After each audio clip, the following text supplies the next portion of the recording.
मोदीजींच्या नेतृत्वामध्ये शेतकऱ्यांना सन्मान द्यायचं आणि शेतकऱ्यांना आधार द्यायचं, शेतकऱ्यांना आत्मनिर्भर बनवण्याचं काम 2014 पासून सातत्याने वेगवेगळ्या योजना आणून चालू आहे. शाश्वत शेती शेतकऱ्यांना करता यावी यासाठी पंतप्रधान नरेंद्र मोदीजी आणि मुख्यमंत्री देवेंद्र फडणवीस साहेब सातत्याने वेगवेगळ्या योजना आणत आहेत आणि त्या डायरेक्ट शेतकऱ्यांच्या पर्यंत पोहोचवल्या जात आहेत. आज महाराष्ट्रामध्ये येणाऱ्या 3 वर्षामध्ये कुठलीही निवडणूक नसताना निवडणुकीच्या काळामध्ये मुख्यमंत्री देवेंद्र फडणवीस साहेबांनी कर्ज माफीची घोषणा केली होती आणि अभूतपूर्व असं यश भारतीय जनता पार्टी महायुती सरकारला ह्या महाराष्ट्रातल्या तमाम मतदार बंधू भगिनींनी दिलं. नंतर झालेल्या लोकल बॉडीज इलेक्शन स्थानिक स्वराज्य संस्थांमध्ये सुद्धा आपण बघितलं, महानगरपालिका, जिल्हा परिषदा, नगरपालिका 80% 90% ठिकाणी फक्त भाजपा आणि महायुती सत्तेमध्ये आलेली आहे. कारण की हा विश्वास महाराष्ट्रातील तमाम जनतेचा हा मुख्यमंत्री महोदयांवरती, महायुतीच्या नेत्यांवरती आहे. आणि म्हणून जो शब्द आपण दिलेला आहे त्या शब्दाची योग्य वेळी पूर्तता करणार हे वारंवार मुख्यमंत्री महोदय सांगत होते. आणि या राज्यामध्ये आतापर्यंत 4दा शेतकऱ्यांची कर्जमाफी झाली, पण त्यातली 2 वेळा कर्जमाफी करणारे मुख्यमंत्री म्हणजे देवेंद्र फडणवीस साहेब आहेत. 2017 मध्ये मुख्यमंत्री महोदयाच्या नेतृत्वात छत्रपती शिवाजी महाराज कर्जमुक्ती योजना आणली. त्यामध्ये 38,000 कोटी रुपये हे कर्जमुक्तीसाठी महाराष्ट्रातल्या शेतकरी बंधू भगिनींना देण्यात आले. आणि त्यानंतर आता दुसरी कर्जमाफी होत आहे, ती म्हणजे पुण्यश्लोक अहिल्यादेवी होळकर कर्जमुक्ती योजना. याच्या अंतर्गत 56 लाख शेतकऱ्यांना सुमारे 42,000 कोटी रुपये ही कर्जमाफ करण्यात येणार आहे. आणि त्याचा पहिली यादी सुद्धा आलेली आहे. एवढंच नाही, आपल्याला माहिती आहे की भारतामध्ये आपलं राज्य पहिलं राज्य आहे जे 7.5 HP खाली जे मोटर वापरतात त्या शेतकऱ्यांना मोफत वीज बिल आपण देत आहोत. एकही बिल शेतकऱ्यांना येत नाही. परंतु शेतकऱ्यांच्या डोक्यावरती थकीत वीज बिलचा खूप मोठा डोंगर होता आणि त्याच्यामध्ये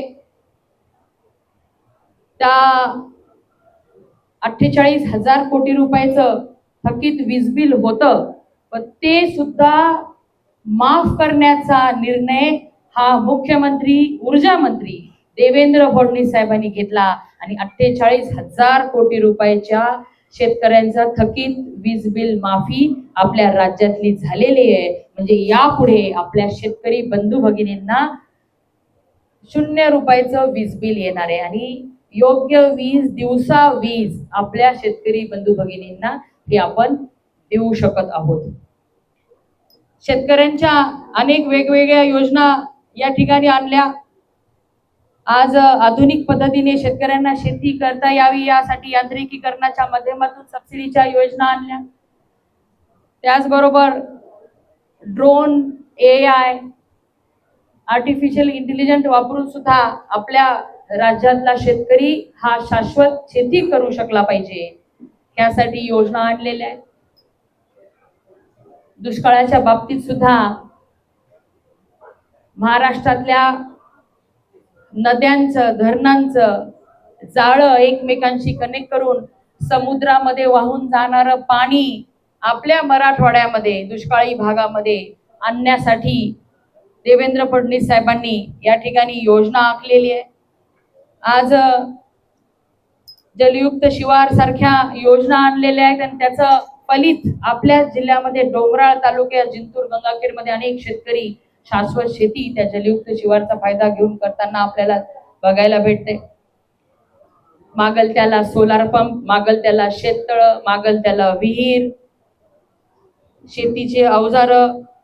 आज राज्याचा एकूण बजेटपैकी 95,000 कोटी रुपये हे फक्त कृषी क्षेत्रामध्ये शेतकऱ्यांना बळ देण्यासाठी दिले जात आहेत. दरवर्षी 95,000 कोटी रुपये खर्च केले जातात फक्त कृषी क्षेत्रासाठी. कापसाची 136 लाख क्विंटलची खरेदी करून 10,883 कोटी रुपयाचे पैसे शेतकऱ्यांचे अदा आपल्या सरकारने केलेले. सोयाबीनचे 60 लाख टन उत्पादन 3,198 कोटी रुपयांना खरेदी करण्यात आले.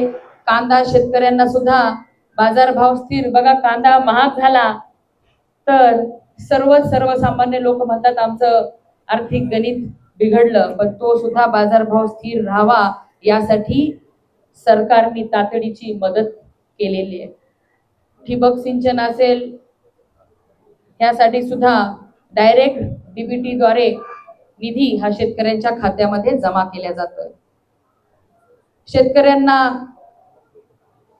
कर्जमाफी बरोबरच इंटिग्रेटेड फार्मिंग करता यावी, देशी गायींचे संवर्धन करता यावे, पशुधन वाढावं, जेणेकरून शेती बरोबरच जोडधंदे असल्याशिवाय शेतकरी हा स्वतःच्या पायावर उभं राहू शकणार नाही. म्हणून या ठिकाणी शेतकऱ्याची उत्पादकता वाढवण्यासाठी वेगवेगळ्या योजनांद्वारे शेतकऱ्यांना मदत केली जाते. शेतमाल प्रक्रिया उद्योगावरती सुद्धा भर दिला जात आहे आणि आपल्यासारख्या दुष्काळी भागांना सुद्धा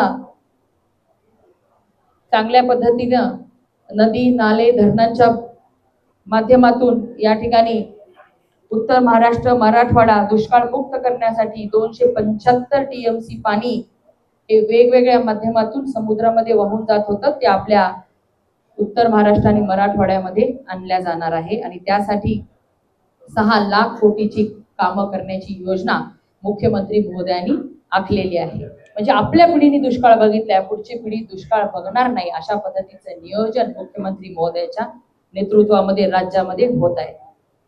आणि म्हणून आज ह्या सगळ्या माध्यमातून शेतकऱ्यांना सक्षम करण्याचा निर्णय नुसती घोषणा नाही तर प्रत्यक्षात उतरण्याचं काम हे मुख्यमंत्री देवेंद्र फडणवीस साहेबांनी केलेलं आहे. आणि सर्वच शेतकरी बांधवांकडून याबाबत आनंद उत्सव साजरा करण्यात येत आहे. त्याचबरोबर देशात पहिल्यांदा आज जगामध्ये हे वर्ष जागतिक महिला शेतकरी वर्ष म्हणून साजरं केलं जात असताना ज्या महिलेच्या नावाने शेती सातबारा कधीच नव्हता, परंतु आज शेती फक्त महिलांच्यामुळे टिकून आहे. ती महिला राब शेतामध्ये शेतमजूर म्हणून राबायची, शेताची मालकीन कधी ती झाली नव्हती, पण तिला स्वतःची ओळख निर्माण करून द्यायचं काम मुख्यमंत्र्यांनी केलेलं आहे आणि महिला शेतकरी म्हणून तिची ओळख देण्याचं काम केलेलं आहे. त्यामुळे महिला भगिनींमध्ये सुद्धा आनंद उत्सव समाधान व्यक्त केल्या जात आहे. आणि म्हणून आज ही पत्रकार परिषद देवाभाऊंच्या नेतृत्वात महाराष्ट्रामध्ये त्यांनी घेतलेल्या अन्नदात्याला सक्षम करण्याच्या निर्णयासाठी म्हणजेच कर्जमुक्ती, ज्यामध्ये 56 लाख शेतकऱ्यांना 42,000 कोटी रुपयाची कर्जमुक्ती की जेणेकरून यापुढे शेतकऱ्यांना कर्ज काढण्याची वेळ येऊ नये आणि राज्यातील 48,000 कोटी रुपयाची थकीत वीज बिल, शेतकऱ्यांचे वीज बिल माफीचा निर्णय घेतला गेलेला आहे. त्यासाठी ही पत्रकार परिषद आयोजित केली होती आणि मला जे मुद्दे मांडायचे ते मी मांडलेले आहेत.